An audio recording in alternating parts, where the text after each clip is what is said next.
안녕하세요, 김철호입니다. 오늘부터 트레이딩뷰 스크립트를 본격적으로 배워보겠습니다. 트레이딩뷰에 대해서 익숙하지 않으신 분도 계실 거예요. 차근차근 하나하나 같이 따라가 보겠습니다. 우선은 가입을 하셔야 돼요. 트레이딩뷰 사이트에 가입을 하시고 꼭 이메일로 이런 확인 메일이 오면은 누르셔가지고 계정을 활성화 하셔야 합니다. 자, 트레이딩뷰는 무료로 사용하실 수도 있는데 여러가지 기능 제한이 있기 때문에 만약 본격적으로 투자하고 차트를 활용하고 싶다 하시면은 페이지 하단에 프라이싱에 가보시면은 유료로 가입할 수 있는 상품이 3가지가 나옵니다. 베이직은 무료로 가입하면 베이직 상태가 되는 거고요. 저는 지금 프로 계정을 사용하고 있습니다. 무료 계정은 이렇게 광고도 많이 뜨고요. 차트도 하나밖에 띄울 수가 없습니다. 그리고 얼러트도 하나밖에 제공하지 않기 때문에 만약에 변동성 돌파 전략을 무료 계정에서 돌리신다 하시면은 매수 같은 경우에는 얼러트를 사용해서 자동으로 할 수 있지만 매도는 다음날 아침에 수동으로 매도를 하셔야 합니다. 그래서 그런 불편을 감수하실 수 있으면 무료 계정을 사용하셔도 되고요. 아니면은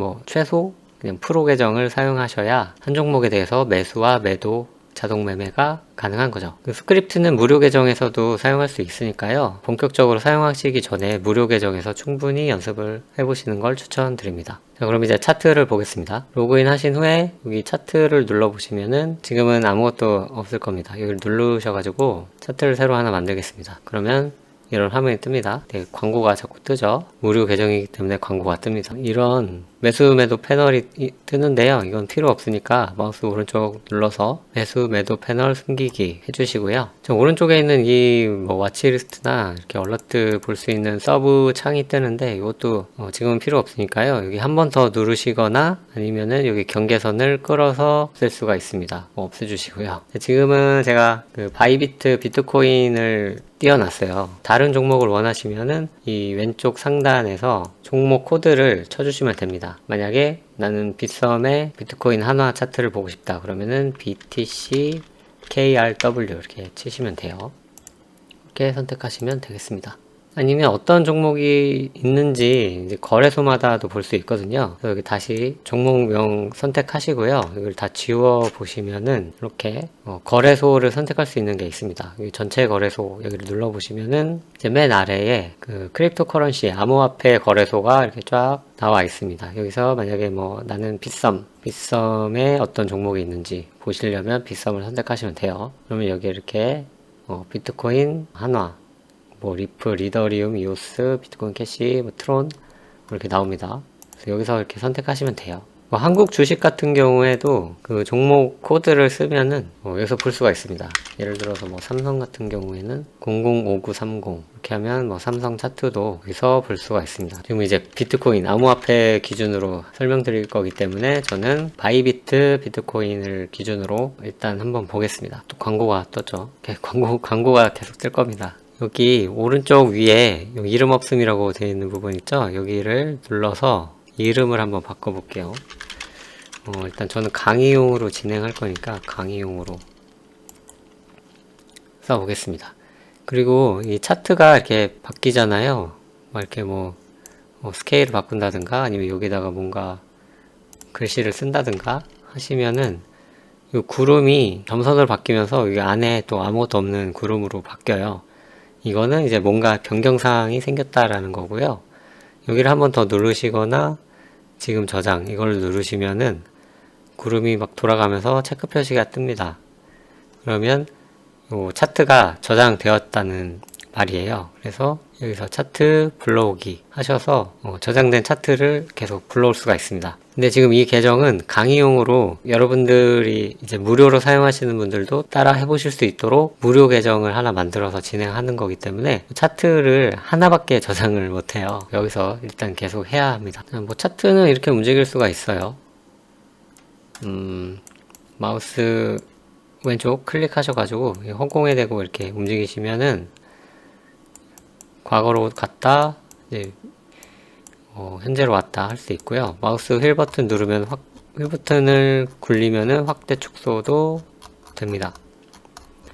그리고 이 가격 그 화면에서는 가격의 이제 최고점과 최저점을 기준으로 이게 유동적으로 이렇게 바뀌어요.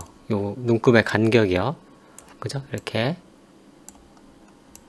근데 이 눈금 간격을 좀 고정하고 싶다 하시면은 이 눈금에다가 마우스 왼쪽 클릭하시고 위아래로 한번 이렇게 움직여 보시면은 이게 딱 우리가 고정한 스케일로 바뀝니다. 그래서 차트가 아까 움직이는 거랑은 좀 다르게 움직이죠. 고정된 상태로 움직이고요. 이 하단의 날짜 부분도 이렇게 늘릴 수가 있습니다. 마음대로 늘릴 수가 있고요.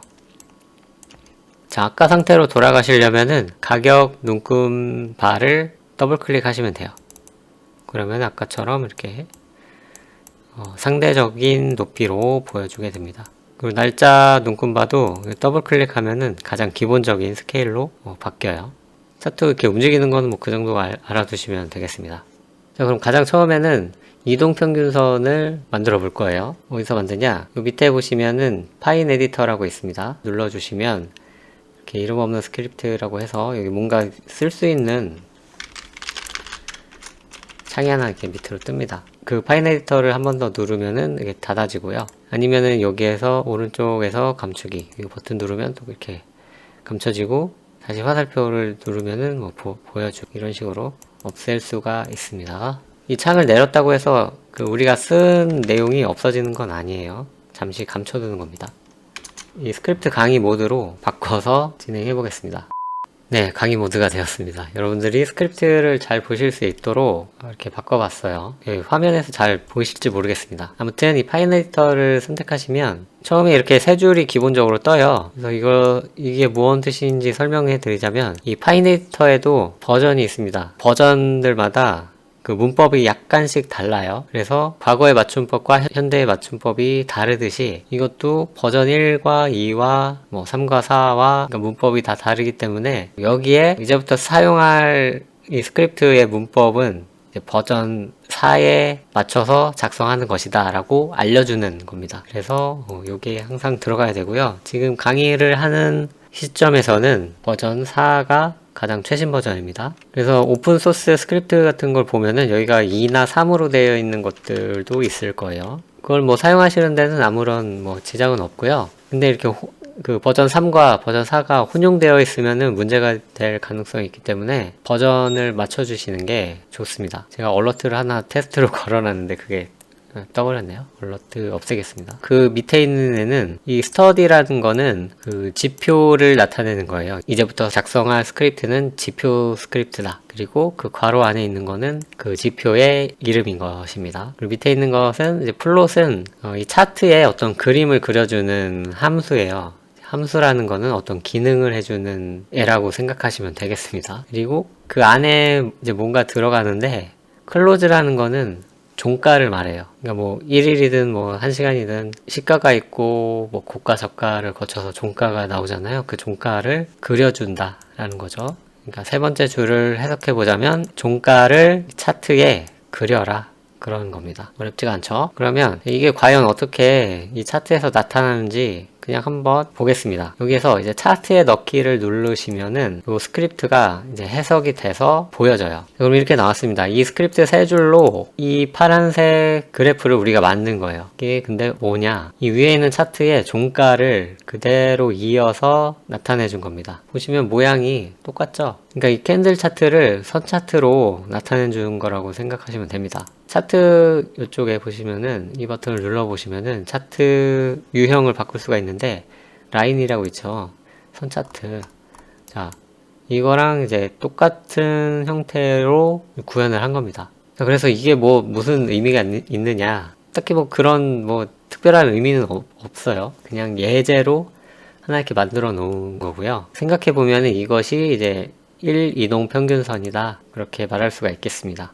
자, 지금은 이 두 개의 차트가 나눠져 있는데 이 차트에 있는 선을 클릭한 상태로 드래그해서 위에다가 넣어주면은 겹칠 수도 있어요. 이렇게 겹쳐졌죠? 자, 겹쳤는데 보시면은 여기에도 눈금바가 하나 생겼고 여기는 이제 원래 있는 눈금바죠.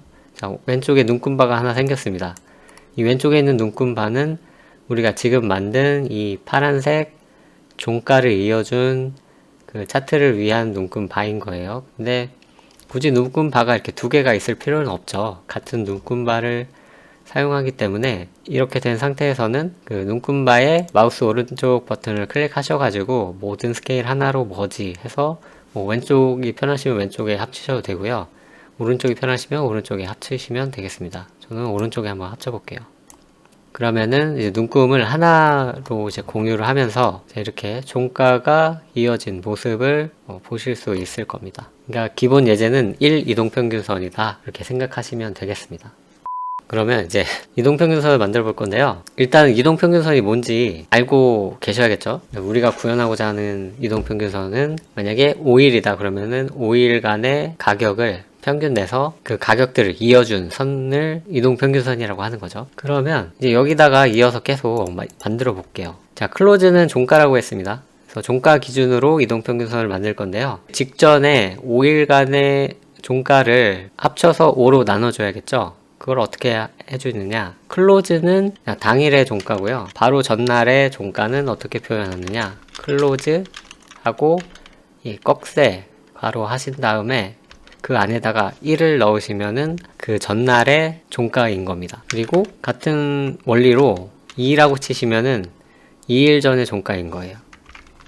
같은 원리로 3이라고 하시면은 3일 전.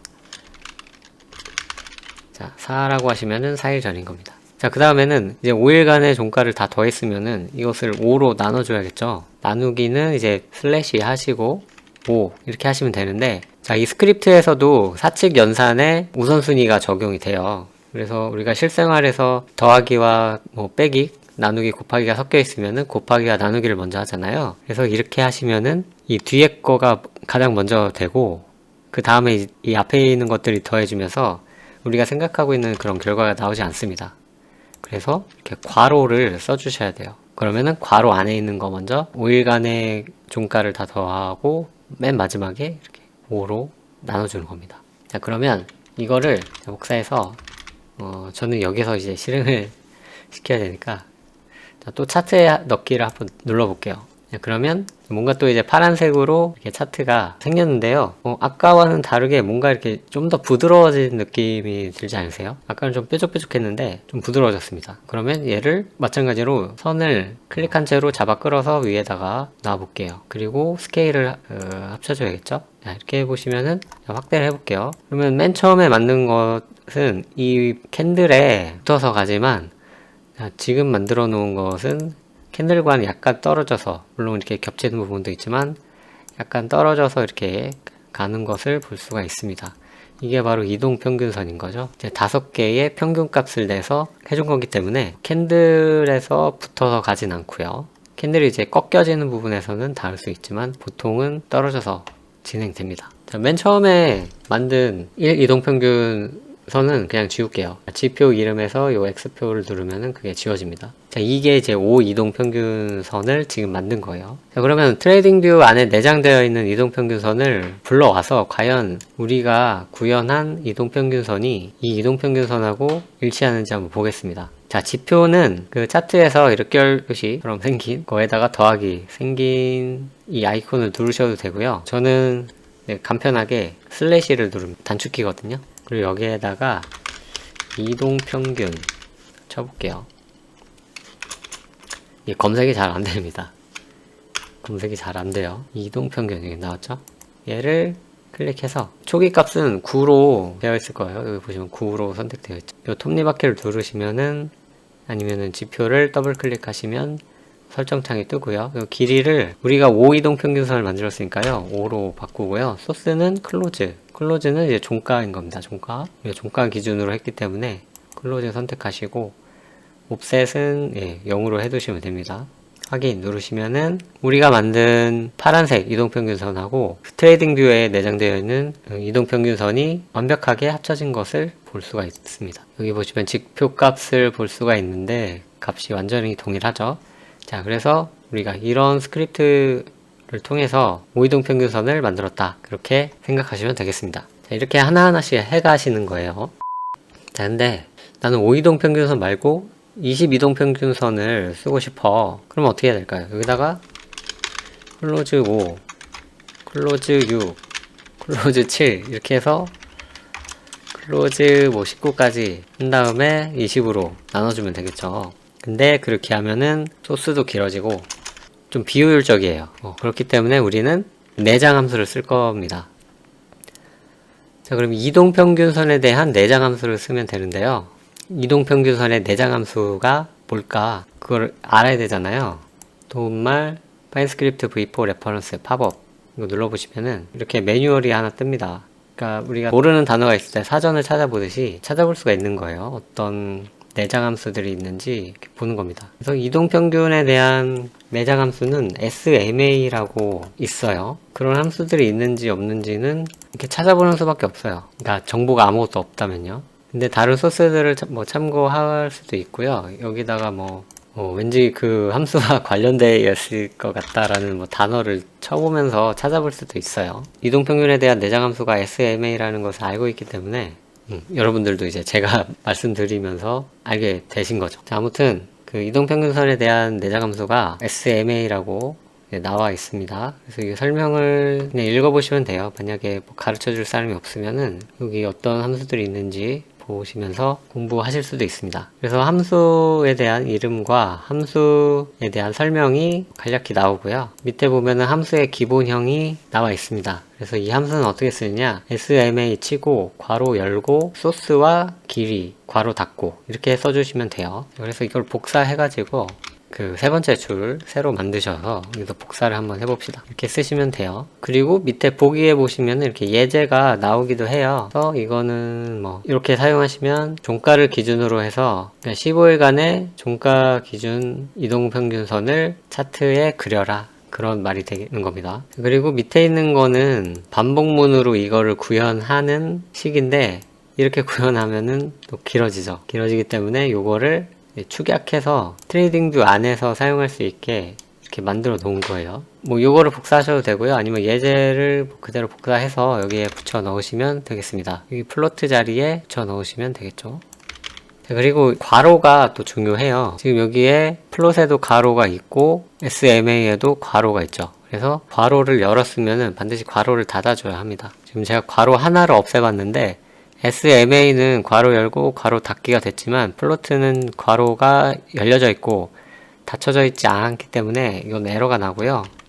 이렇게 닫아 주셔야 합니다. 그래서 마우스 커서를 이렇게 이동시켜 보면은 이게 어떤 괄호의 시작인지를 알려주니까요. 닫혀져 있지 않다면은 표시가 안 되겠죠. 이렇게. 자, 그래서 우리는 5 이동평균선을 원하니까 15 말고 5 해서 이거를 여기다 붙여넣기 해서 차트에 넣기 해보겠습니다. 그리고 차트를 겹쳐보면은 아마 똑같을 거예요. 겹쳐서 K를 겹쳐보면은 똑같죠. 그럼 먼저 만들었던 거를 지워보겠습니다. 지우시고 이제는 간단하게 20 이동평균선을 원한다 그러면 여기를 20 이렇게 쳐주시면 되는 거죠. 또 차트에 넣기 해볼게요. 아까보다 더 부드럽고 완만해진 차트가 나왔습니다. 얘를 또 겹쳐보죠.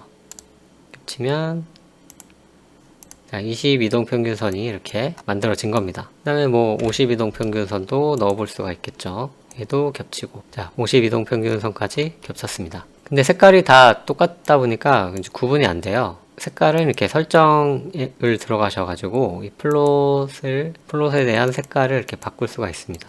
설정, 요 톱니바퀴를 누르시거나 GPO 더블 클릭하시면 돼요. 빨주노로 한번 바꿔볼까요? 노란색은 잘 안 보이긴 하지만 굵기도 이렇게 바꿀 수가 있습니다. 자, 이렇게 됐죠. 자, 여기서 이제 또 100 이동평균선도 넣어보고 싶다. 근데 여러분들은 지금 무료 계정이다 보니까 차트를 이렇게 3개밖에는 넣을 수가 없어요. 아쉽게도 안 되는 겁니다. 근데 이렇게 간단한 지표는 또 하나의 스크립트로 구현할 수가 있어요. 어떻게 하느냐, 이거를 복사해서 이렇게 붙여 넣으시면 됩니다. 그리고 20 이동평균, 50 이동평균 하나 더 넣어볼까요? 100 이동평균 이렇게 계속 넣을 수가 있어요. 밑에 200까지 넣어볼까요? 이렇게 해서 이걸 복사해가지고 여기다가 한번 또 어떻게 나오는지 보겠습니다. 그러면은 지표를 하나 지워줘야겠죠? 그리고 차트에 넣기 하시면 5이동, 20이동, 50이동, 100이동, 200이동이 하나의 지표로 나왔고요. 겹쳐볼까요? 겹치고 이제 앞에 거 2개는 지우겠습니다. 이제 5개의 이동평균선을 하나의 차트에서 하나의 지표로 볼 수가 있는 겁니다. 그러면은 이동평균선 말고 뭐 다른 RSI나 스토캐스틱이나 그런 것들을 더 볼 수가 있겠죠. 추가해서. 근데 이 상태에서는 색깔이 또 다 똑같기 때문에 이걸 또 일일이 이렇게 바꿔줘야 돼요. 너무 불편하죠. 불편하기 때문에 자, 이 스크립트에서 그것을 바꿀 수가 있습니다. 자, 이 플롯이라는 것은 하나의 인자만 가질 수 있는 게 아니고 여러 개의 인자를 가질 수가 있어요. 도움말에 스크립트 v4 레퍼런스 이거를 눌러보시면 이거는 이제 뭔가 모르는 게 있을 때마다 찾을 수가 있어요. 여기에다가 플롯을 한번 쳐볼게요. 플롯. 검색이 잘 안 되네요. 자, 이게 검색이 잘 안 된다 그러면은 이 함수 같은 경우에는 파란색으로 표시되거든요. 컨트롤 키를 누른 상태에서 클릭하시면 이렇게 뜹니다. 설명이 떠요. 그리고 그냥 마우스를 올려놔도 설명이 뜨긴 하죠. 여기를 보시면은 자, 차트 위에 데이터 시리즈를 플롯합니다. 그러니까 차트 위에다가 뭐 어떤 거를 이제 그려준다 그런 말입니다. 그럼 여기에 이제 예제가 있어요.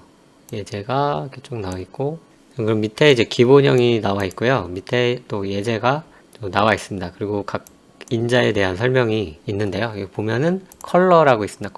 컬러라는 인자는 뭐냐면은 플롯 컬러다. 그래서 컬러는 레드 또는 컬러는 뭐 이런 색상 코드값 이렇게 쓰면은 해당 요소가 이 색으로 표현된다는 거죠. 일단 뭐 컬러는 레드 이렇게 한번 쳐볼까요? 어떻게 적용하느냐, 이 플롯 안에다가 넣을 건데요. 그냥 아무 표시 없이 쓰면은 구분이 안 되니까 구분은 각 인자마다의 구분은 쉼표로 해주시면 됩니다. 그리고 여기다가 컬러는 레드 뭐 이런 식으로 써주시면 돼요. 근데 이 버전 3에서 4로 이동되면서 그 색상에 대한 그런 요소는 앞에다가 컬러 점을 붙이게 되어 있습니다. 그래서 이거는 그냥 레드가 아니고 색상에 대한 레드 값이다. 이런 식으로 나타내 주는 거죠. 그 다음에 뭐 컬러는 뭐 오렌지 이렇게 쳐주시면 돼요. 컬러는 뭐 옐로우, 컬러는 뭐 그린, 컬러는 뭐 블루 이렇게 쳐주시면 됩니다. 자, 근데 여기에 사용할 수 있는 컬러 값은 좀 한계가 있어요. 그러니까 뭐 아무 색깔이나 쓸 수 있는 건 아니고요. 여기서 지정해준 색깔만을 사용할 수 있습니다. 이 레퍼런스 매뉴얼에서 컬러를 검색해 보시면은 뭐 아쿠아, 블랙, 블루 뭐 이건 어떻게 읽는 거죠?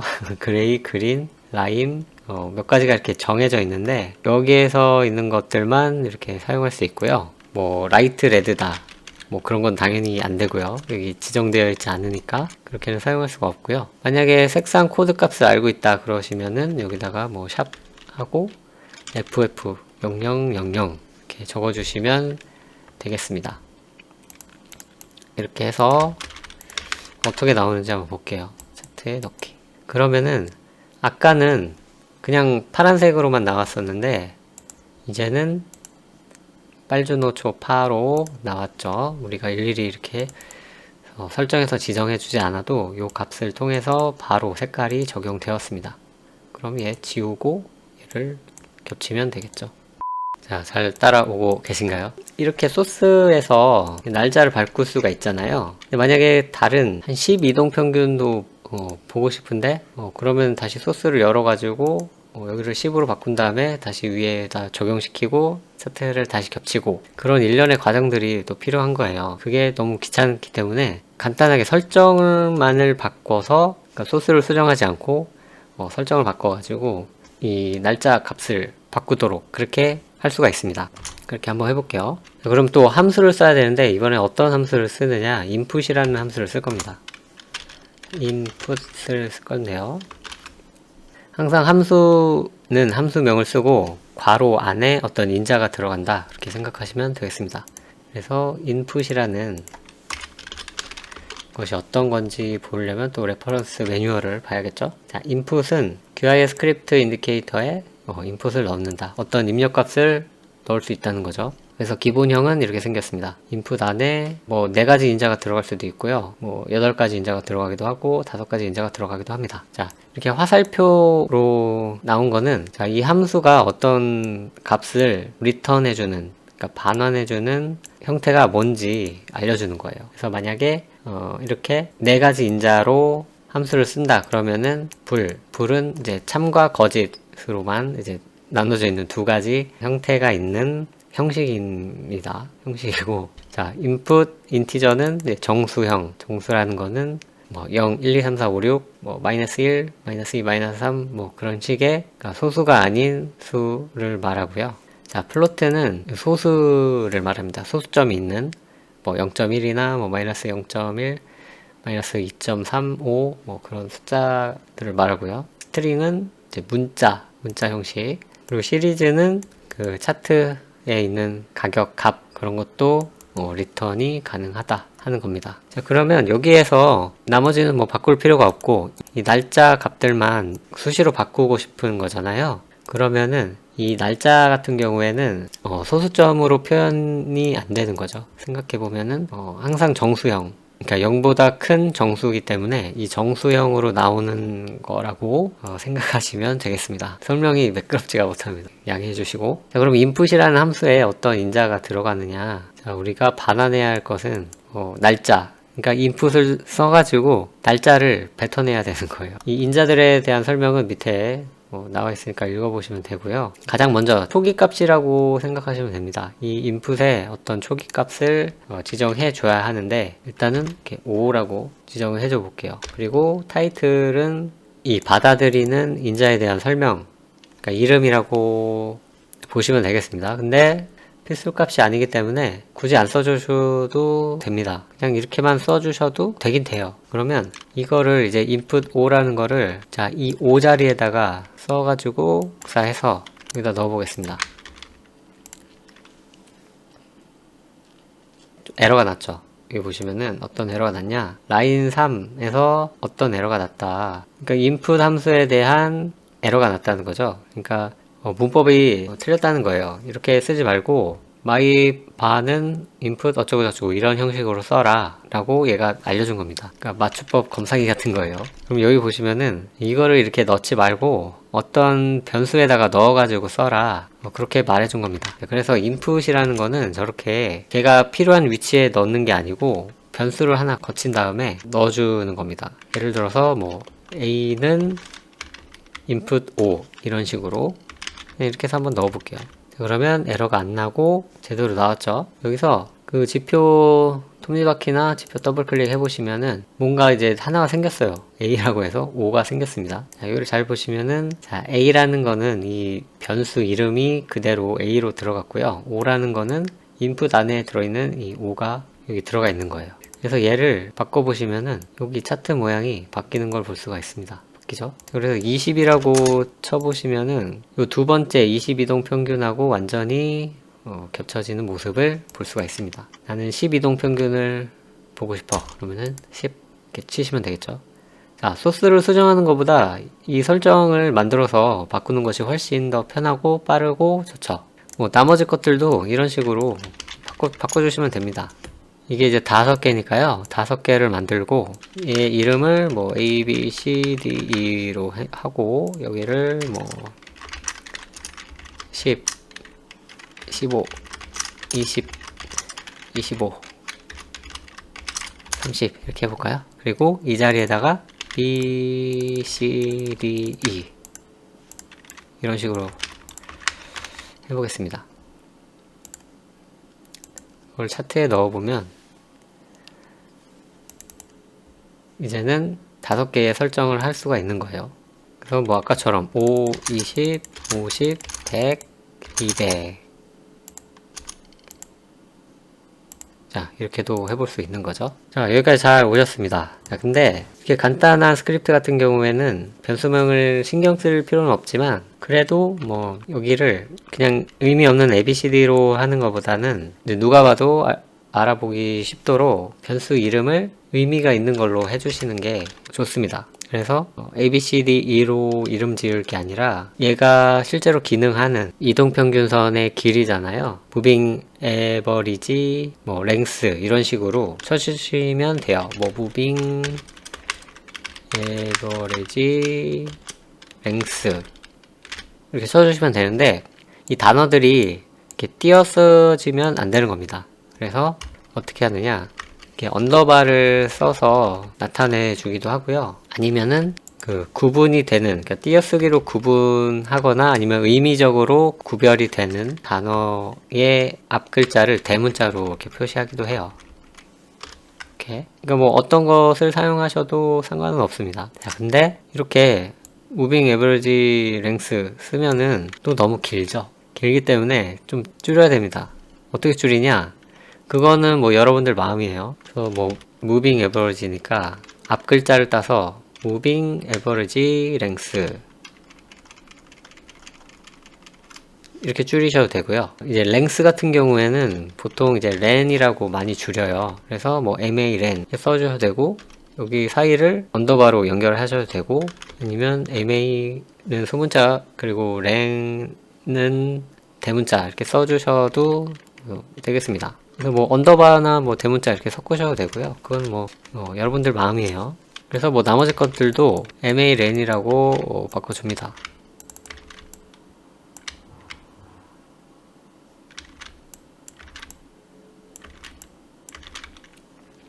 근데 이렇게 똑같은 이름을 써주면 얘가 구별을 못합니다. 얘가 어떤 앤지 구별 못하기 때문에 이렇게 비슷한 기능을 하는 애들은 뒤에다가 숫자를 써가지고 구분해 주시면 돼요.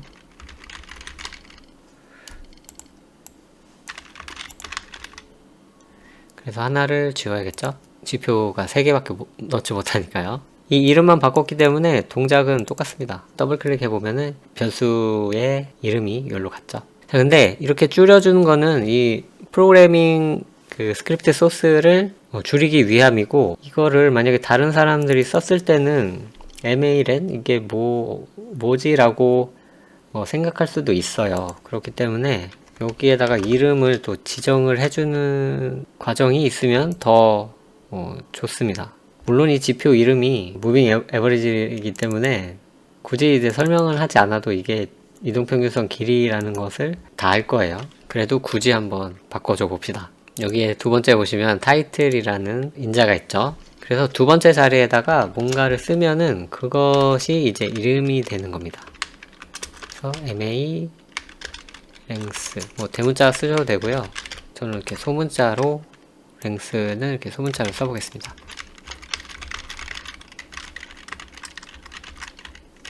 3, 4 이렇게 써주시면은 또 하나를 지우고 더블 클릭해보면은 ma 랭스, 그러니까 이동평균선의 길이구나 이렇게 알 수가 있는 거죠. 아까 처음에 이제 썼던 거는 그냥 변수의 이름이 여기다 들어갔는데, 지금 이제 새로 이렇게 타이틀을 지정해 준 것은 좀 더 일상생활에서 쓰는 단어처럼 이렇게 나타내 줄 수가 있는 겁니다. 이 스크립트를 쓰실 때 이렇게 중간에 그러니까 줄바꿈을 얼마든지 하셔도 상관없어요. 그래서 보통 어떻게 하냐면 이렇게 너무 촘촘히 써져 있으면은 이 소스 코드는 사람이 보는 거기 때문에 좀 답답합니다. 이게 너무 간격이 붙어 있으면요. 그래서 적당하게 띄워주는 게 필요해요. 그래서 어떻게 하냐면 처음에는 이제 어떤 변수를 선언하는 부분들, 그리고 입력값을 받는 부분은 보통 앞쪽에 나오거든요. 그래서 그 앞쪽에 나와 있는 애들, 걔들을 한번 이제 구분해 주고요. 지금은 뭐 계산해 주는 애가 없지만 또 여기 뭔가 이제 중간에 연산이 들어가는 부분이 있어요. 그 부분도 이렇게 띄워주고요. 그리고 마지막에는 주로 이런 플롯 함수들이 쓰여져서 이제 결과값을 출력해주는 그런 소스가 나옵니다. 그래서 거기도 이제 구분해 주시면은 좋아요. 그래서 뭐 지금으로도 이제 사용하기는 뭐 아무런 이상이 없는데요. 좀 더 세련되게 한번 바꿔볼게요. 그러니까 세련되게라고 할 수 있을지 모르겠는데, 아무튼 자, 플롯에다가 이렇게 직접 함수를 써도 되지만 이거 같은 경우에는 이런 방식으로는 잘 사용하지 않아요. 그러니까 보통은 함수에서 어떤 반환값이 나오면 그것을 다른 변수에 저장한 다음에 걔를 가지고 연산을 한다든지 출력한다든지 그런 식으로 사용하거든요. 그래서 어떤 형식이 되냐면, 자, 일단 변수를 하나 만들고요. ma는 여기에다가 이 함수를 이렇게 써주는 겁니다. 그리고 이 함수가 나온 자리는 요 ma를 써주는 거예요. 그러면은 이 이동평균을 계산해서 ma에 저장한 다음에 그 ma를 출력해라. 이렇게 되는 겁니다. 그래서 한 단계 거치기 때문에 이게 더 비효율적이고 뭔가 안 좋고 뭐 그렇게 생각될 수도 있지만 보통은 이렇게 써요. 그렇습니다. 그리고 나머지 것들도 같은 방식으로 5개니까요. 5개 만들고 여기도 이제 구분을 위해서 숫자로 구분을 해주는 게 좋겠죠. 얘도 5, 3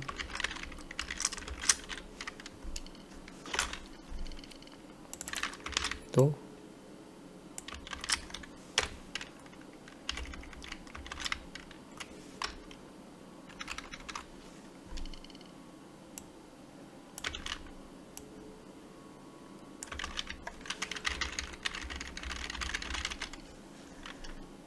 이렇게 해주시면은 되겠습니다.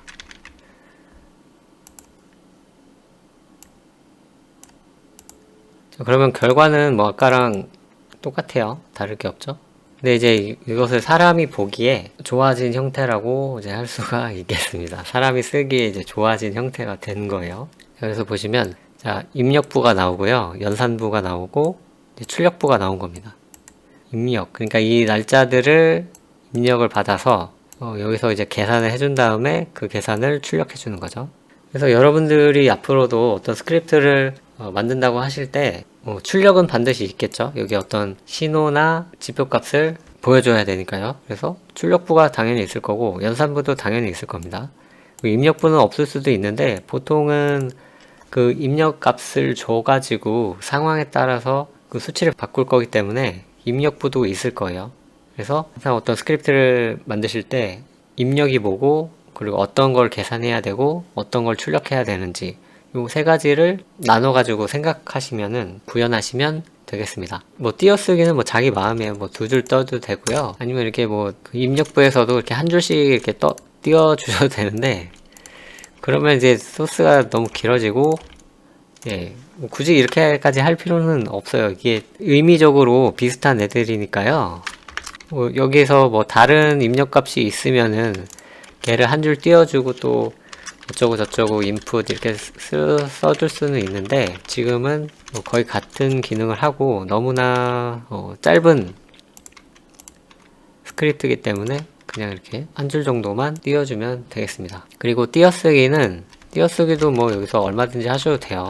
쉼표 같은 경우에는 얼마든지 띄워주셔도 상관없습니다. 근데 이렇게 함수가 있고 괄호가 있잖아요. 여기를 띄워주시면은 될까요 안 될까요? 한번 해볼게요. 저도 지금 말을 했는데 되긴 되네요. 함수부도 이렇게 띄워주셔도 뭐 상관은 없겠습니다. 근데 보통은 이제 함수하고 바로 괄호가 오지 그렇게 띄진 않거든요. 그리고 쉼표 같은 경우에도 보통은 이제 쉼표 쓰고 그 다음 칸을 이렇게 한 칸 띄고 써주고 바로 붙여서 쉼표 쓰고 한 칸 떼어주고 또 뭐 쓰고 쉼표하고 한 칸 떼어주고 뭐 이런 식으로 이제 많이 합니다. 그리고 쉼표 바로 뒤에 이렇게 안 떼어주셔도 상관은 없어요. 이렇게 쓰셔도 상관없습니다. 여기 출력부는 이렇게 제가 붙여서 썼었네요. 근데 보통은 이렇게 쉼표하고 한 칸 떼어주시면은 보기에 편하니까요. 이렇게 써주시는 겁니다. 그리고 이 등호 표시도 뭐 이렇게 한 칸 띄워주셔도 상관은 없어요. 근데 저는 이제 반드시 뭐 그런 건 아닌데 이렇게 변수에 값을 할당하는 부분은 이렇게 한 칸 띄워주고 이렇게 인자로 들어간 애들은 그냥 붙여주는 것 같아요. 여러분들 자유고요. 저도 이제 써보면은 막 섞어서 쓰기도 하고 그렇습니다. 이제 마지막으로 이제 기능 구현은 다 했고요. 이 지표의 이름을 정해 볼게요. 사실 이름 같은 경우에는 가장 처음에 정해줬어야 하는데 이제 기능 위주로 알려드리다 보니까 지금 정하게 됐습니다. 그래서 한글로 써주셔도 되는데 보통은 이제 영문으로 써주는 게 뭔가 좀 안정성이 있다고 할 수가 있겠습니다. 한글을 쓰면은 그 코드 값이 뭐 지금은 모르겠는데 예전에는 에러가 나기도 했거든요. 한글 때문에. 그래서 일단은 영어로 써줘 볼게요. Moving Average 5개 입력을 가지니까 뭐 5 이렇게 써볼까요? 복사해서 차트 넣기 하시면 아까는 그냥 넷스크립트라고 이름이 써져 있기 때문에 넷스크립트로 표시됐는데 지금은 이제 우리가 바꾼 Moving Average 5로 바뀐 걸 볼 수가 있겠습니다. 자, 근데 그러니까 이동평균은 항상 차트와 겹쳐서 보는 거잖아요. 차트에 넣은 다음에 이렇게 위로 끌어올리고 다시 겹치는 과정을 거치는 게 불편하죠. 차트에 넣으면 한 방에 이렇게 겹치게 해줘야 되는데 이제 그거를 해줄 겁니다. 한 방에 겹치는 거는 자, 이 스터디에 대한 레퍼런스 매뉴얼을 또 볼게요. 그래서 컨트롤 키 누르시고 이 스터디를 클릭하시면 되겠죠. 자, 이 기능은 여러 스터디 속성을 설정합니다. 그러니까 지표 속성을 설정해 주는 거예요. 그래서 처음에 그 인자들을 보시면은 타이틀이 들어가고 뭐 쇼 타이틀, 오버레이, 포맷 어쩌고 저쩌고 많이 나옵니다. 그래서 지금은 타이틀만 들어가 있는 거예요. 그럼 그 뒤에다가 쉼표하고 여기다가 그 다음에 나오는 인자 쇼 타이틀 얘도 넣어볼까요? 쇼 타이틀은 축약된 제목인 거예요. 그래서 이제 무빙 에버리지는 보통 이제 MA로 많이 쓰니까요. MA 하고 한칸 띄고 5 뭐 이렇게 지정을 해보겠습니다. 그리고 세 번째 인자로 나오는 이제 오버레이. 오버레이가 바로 그겁니다. 자, 참이면은 메인 시리즈에 대해 오버레이로 들어가게 됩니다. 거짓이면 따로 떨어진 페인에 들어갑니다. 디폴트는 폴스. 자, 이게 영문을 이제 한글로 번역하다 보니까 설명이 너무 어렵게 되어 있어요. 우리말로 풀어보자면은 이게 오버레이 값이 참이면 그러니까 차트에 겹치게 해주고요. 거짓이면 차트에 이제 떨어뜨려서 표시해 준다는 겁니다. 그리고 디폴트, 그러니까 기본값은 거짓이다. 근데 여기는 뭐 폴스로 나오고 거짓으로 나오고 번역이 약간 완벽하지가 않다. 그렇습니다. 그래서 저 같은 사람이 있는 거예요. 이런 설명이 이런 매뉴얼만 봐도 충분히 이제 구현이 가능하지만 그거를 따로 설명해 줄 사람이 있으면 더 좋은 거죠. 이제 번역이 완벽하지 않기 때문에요. 여기다가 뭘 쓸 거냐면은 오버레이라는 인자는 불 형식의 인자만을 가질 수가 있습니다. 그러니까 불 형식이 뭐냐면 true 아니면 false예요. true 아니면은 false. 그래서 디폴트가 이제 false라고 했는데 이제 false가 거짓이거든요. 거짓이면 이제 따로 떨어뜨려서 표시해 준다는 거고 여기가 참이어야 메인 시리즈에 대해 오버레이로 차트와 겹쳐지게 표시해 준다는 거죠. 그러니까 여기를 참으로 써줘야 돼요. 참, true 이렇게 써주시면 됩니다. 이렇게 해서 이거 복사해가지고 차트에 넣기 눌러볼게요. 자, 아까는 따로 떨어뜨려서 요 아래에 별도로 표시됐는데 지금은 여기 겹쳐가지고 표시가 됐어요. 그리고 여기 지표 이름도 아까는 Moving Average 5라고 전체 이름이 나왔지만 이 쇼 타이틀을 지정해줬기 때문에 이 쇼 타이틀로 표시가 됐습니다. 얘 두 개를 다 지우고 아무것도 없는 상태에서 다시 차트에 넣어볼게요. 지표가 한 방에 겹쳤고 지표 이름도 쇼 타이틀 줄임말로 들어갔습니다. 지표 이름이 줄여진 게 더 보기가 좋은 것 같아요. 개인적으로는요. 자, 이 정도 하시면은 이제 이 MA5에 대해서는 더 이상 이제 건드릴 게 없을 것 같아요. 더 이상 뭐 건드릴 거 없이 이제 완벽한 것 같고요. 이제 추가로 몇 개를 더 설명해 드리자면요. 그 이 함수에 인자들이 들어가잖아요. 인자들을 넣을 때 순서가 중요합니다. 그래서 이 study라는 함수는 이 지표 전체를 이제 선언해주고 그 지표에 대한 속성, 초기 속성들을 결정해주는 그런 함수거든요. 그래서 맨 처음에 항상 처음에 나와야 하고요. 그리고 그 인자를 보면 첫 번째는 타이틀, 뭐 두 번째는 쇼 타이틀, 그리고 세 번째는 오버레이 이런 식으로 각각의 인자에 대한 순서가 있으니까 그 순서를 맞춰줘야 돼요. 그러니까 예를 들어서 이 쇼 타이틀하고 오버레이를 이 순서를 바꿔주면 당연히 에러가 납니다. 이 소스를 읽어드리는 트레이딩 뷰는 그냥 이 순서에 따라서만 적용을 하기 때문에 이 두 번째 자리에 그 오버레이에 대한 값을 써줬지만 얘는 이것을 오버레이가 아니라 쇼 타이틀로 인식을 하거든요. 근데 쇼 타이틀에는 문자열만 올 수가 있어요. 근데 여기 이제 참거짓 값이 왔으니까 틀린 값이 들어왔다라고 이제 에러를 내는 겁니다. 그래서 이 순서를 잘 지켜주셔야 하고요. 나는 쇼 타이틀을 굳이 쓰고 싶지가 않아. 그러면은 문제가 되잖아요. 이 중간에 것이 빠지니까요. 만약에 쇼 타이틀을 안 쓰고 오버레이 값은 써야 할 때, 그때는 그럼 어떻게 하느냐? 여기다가 이렇게 오버레이라고 명확하게 명시를 해주면 됩니다. 자, 두 번째 자리에는 쇼 타이틀이 와야 하지만 오버레이라고 명확하게 지정을 해주면 얘가 쇼 타이틀은 지정해주지 않았고 오버레이를 지정해줬구나 라고 판단하고 에러를 내뿜지 않습니다. 자, 에러가 나지 않았죠? 근데 여기에 이제 오버레이를 지정해주지 않으면 여기가 쇼 타이틀 자리가 되는 거기 때문에 에러가 이렇게 나게 되는 거죠.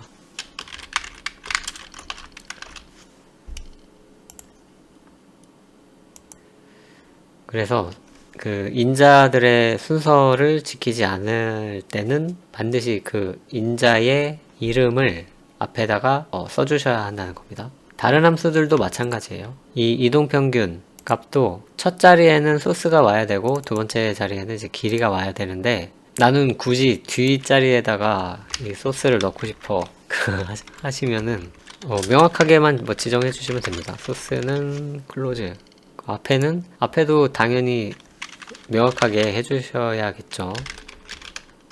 랭스는 이렇게. 그래서 이렇게 하시면 에러가 안 나고 잘 됐죠. 근데 이렇게 굳이 이렇게 두 개만 들어가는 함수는 너무나 짧은 함수이기 때문에 굳이 이렇게 할 필요는 없어요. 근데 나중에 가면 뭐 스터디나 스트레이티지 같은 경우에는 인자도 많고요. 사용하지 않는 인자들도 있기 때문에 이렇게 명시적으로 표시해 주는 것이 좋은 경우가 있습니다. 플롯에서도 이렇게 인자들이 많아요. 그래서 뭐 선 굵기도 바꿀 수 있고 선 스타일도 바꿀 수 있고 색깔도 바꿀 수 있고 여러가지 바꿀 수 있기 때문에 이렇게 지정을 해준 겁니다. 플롯 본 김에 하나 보고 가시면요, 이제 마우스를 차트에다가 올려 놓으시면은 여기에 값이 빨간 주, 노, 초, 파로 해당되는 캔들의 이동평균선 값을 이렇게 나타내 주고 있습니다. 이 값은 여기에서 확인하실 수도 있지만 오른쪽에 세 번째 이 시계 밑에 있는 아이콘을 눌러보시면 이쪽에 나와요. 여기에 Moving Average 5라고 나오고 지표 설정값 11, 15일, 20일, 25일, 30일 이렇게 나오죠. 그리고 그 밑에 플롯 해가지고 현재 가리키는 캔들에 해당하는 이동평균선 값을 여기서 볼 수가 있습니다. 근데 여기를 플롯으로 해놓으면 이게 어떤 값인지 바로 이제 알 수가 없잖아요. 물론 지금 예제에서는 이게 12동평균이고 15이동평균이고 이런 걸 다 알기 때문에 굳이 이름을 지정해 주지 않아도 되지만 좀 더 복잡한 지표 같은 경우에는 이 값이 어떤 값을 가리키는지 모르는 경우도 있거든요. 그렇기 때문에 플롯의 타이틀, 이 출력값이 뭐를 가리키고 있는지 명시적으로 할 수 있는 그런 부분이 있습니다. 그래서 타이틀 같은 경우에는 두 번째 자리이기 때문에 타이틀은 이렇게 해서 이렇게 써주셔도 되지만 두 번째 자리이기 때문에 굳이 타이틀은 이라고 안 써주고 그냥 써주셔도 상관없겠습니다. 자, 여기서 플롯의 컬러는 이라고 써준 거는 여기가 원래는 타이틀 자리였기 때문에 이렇게 명시적으로 써준 거죠. 뭐라고 써주면 좋을까요? MA1 이렇게 써줘 봅시다.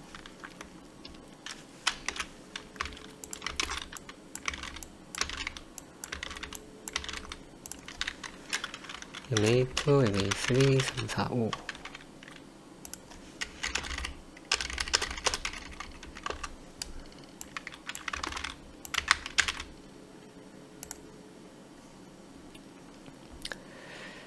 자, 앞에 거 먼저 지우고요. 자, 그랬더니 이 MA1, 2, 3, 4, 5라고 써준 부분이 이 부분에 나오는 거죠. 그래서 이동평균선 나타내 준 거구나. 라고 이제 명시적으로 알 수 있는 겁니다. 여기 보시면은 이 문자 같은 경우에는 이 따옴표로 표시를 해줬어요. 변수 같은 경우에는 그냥 써주면 되지만 이런 문자열 같은 경우는 이렇게 따옴표로 묶어줘야 한다는 거 알아두시면 되겠습니다. 그리고 문자열은 뭐 중간에 뭐 필요하면 뭐 띄어쓰기를 뭐 아무렇게나 하셔도 상관없어요. 근데 이런 변수 같은 경우에는 이렇게 띄어쓰기가 있으면은 그 하나로 인식이 안 되기 때문에 이렇게 붙여가지고 만약에 띄어쓰기를 하고 싶다 그러면 언더바를 사용하시거나 구분이 되는 부분에 문자를 뭐 대문자로 이렇게 바꾸시거나 하시면 뭐 되겠습니다. 그리고 플롯의 이제 두 번째 자리에 타이틀이 왔으니까요. 이 컬러는 사실상 없어도 되는 거죠. 컬러는 이라고 정해준 것도 자리를 지켜줬기 때문에 필요가 없는 겁니다.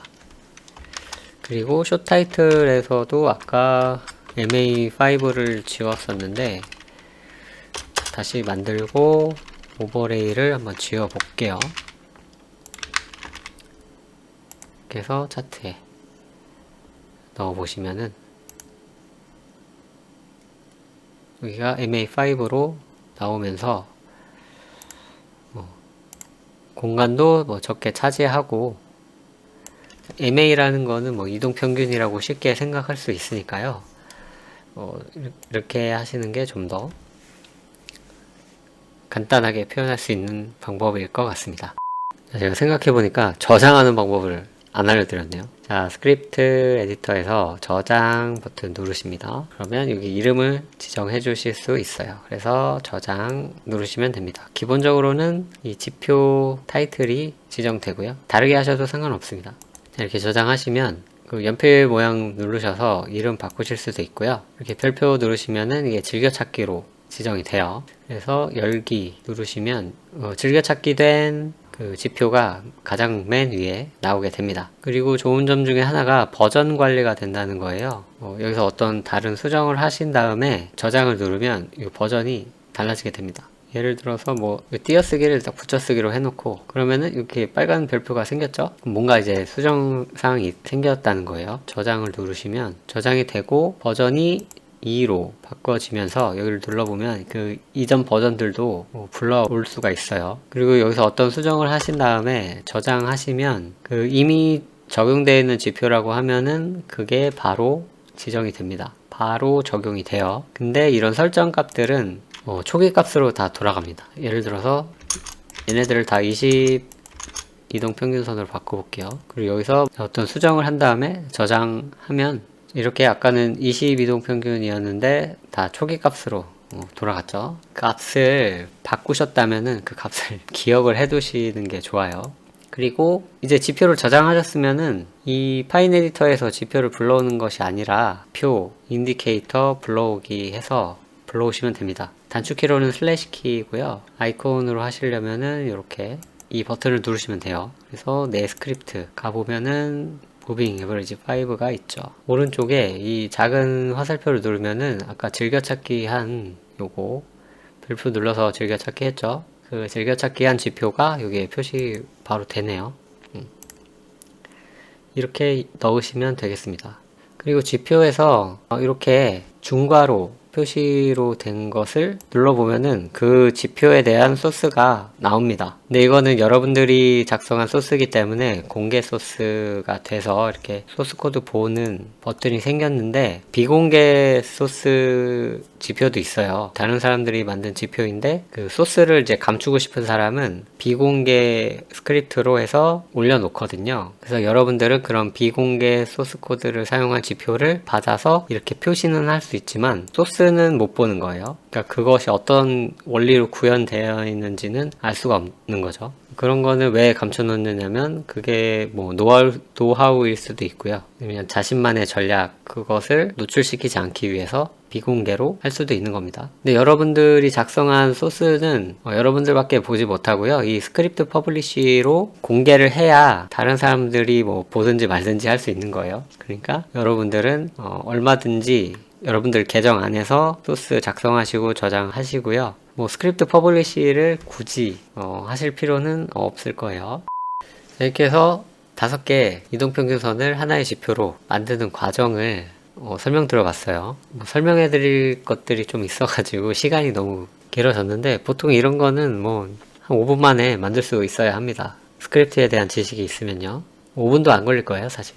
어떠셨는지 모르겠습니다. 트레이딩 뷰 파인 스크립트는 완벽하진 않아요. 내가 구현하고자 하는 것을 이렇게 썼을 때 안 되는 것들도 좀 있어요. 예를 들어서 이런 입력값들을 여기에 플롯에다가 뭐 타이틀에다가 쓴다든지, 그 밖에 뭐 여러 가지 것들을 하고 싶은 게 있지만 기능 제한이 좀 많이 있어서 이렇게 아주 자유롭게 구현할 수는 없다는 거 말씀드리고요. 그래도 구현할 수 있는 한도 내에서 구현해서 여러분들이 매매하시는데 도움이 되었으면 좋겠습니다.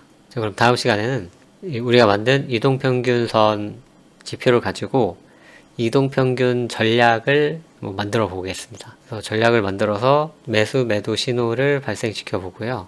백테스트도 같이 해보면서 이 전략을 만드는 방법 그리고 순서에 대한 지식을 조금이나마 알려드리는 그런 시간을 갖겠습니다. 이제 뭐 결론적으로는 최종적으로 구현된 이 소스만 이제 있으면 되는 건데, 만약에 여러분들이 이렇게 아무것도 없는 상태에서 이 소스를 만들어 내실 수 있으면 이 소스를 복사해서 사용하진 않으시겠죠. 만약에 그 정도 실력이면은 그냥 자기가 혼자 만들고 말지 이걸 찾아가지고 쓰고 하시지는 않을 것 같습니다. 그래서 좀 시간은 좀 길겠지만 처음 해보시는 분이면 같이 소스를 하나하나 쳐보면서 결과값이 저와 같게 나오는지 비교해 보시면서 어떤 식으로 스크립트를 만들어 가는구나, 그런 느낌을 받으셨으면 좀 좋겠어요. 그러니까 뭐 아무것도 없는 이런 백지 상태에서 이동평균선 지표를 만들어 보세요 했을 때 그냥 자신있게 만들 수 있을 정도가 되어야 다른 지표들도 막 만들 수가 있는 겁니다. 물론 그 지표에 대한 어떤 계산 공식 같은 것은 알고 있어야겠죠. 그래서 오늘은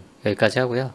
이미 나와 있는 지표 같은 경우 뭐 스토캐스틱이나 RSI나 뭐 그런 것들을 여러분들이 새로 이렇게 만드실 필요는 아마 없을 거고요. 그 지표들의 소스가 어느 정도 공개되어 있기 때문에 그 공개된 소스를 이리저리 막 뜯고 재조합하면서 다른 새로운 지표를 만드는 아마 그런 방식으로 많이 활용을 하실 겁니다. 뭐 변동성 돌파 전략이나 뭐 터틀 트레이딩, 그런 생소한 전략 같은 경우에는 이런 뭐 기본 지표를 사용하는 게 아니기 때문에 어떤 지표들에 대한 합성 지표로 만들기보다는 그러니까 아무것도 없는 상태에서 이제 만들어내는 그런 과정인 거고요. 자, 그래서 다음에는 이동평균선 지표를 가지고 전략으로 어떻게 바꾸는지 그것을 설명해 드려 보겠습니다. 아마 또 설명이 또 길어질 것 같아요. 이동평균선 전략을 다 마스터했으면 이제 그 다음 단계로 넘어가서 이제 이동평균선보다 약간 더 한 단계 올라간 MACD 전략을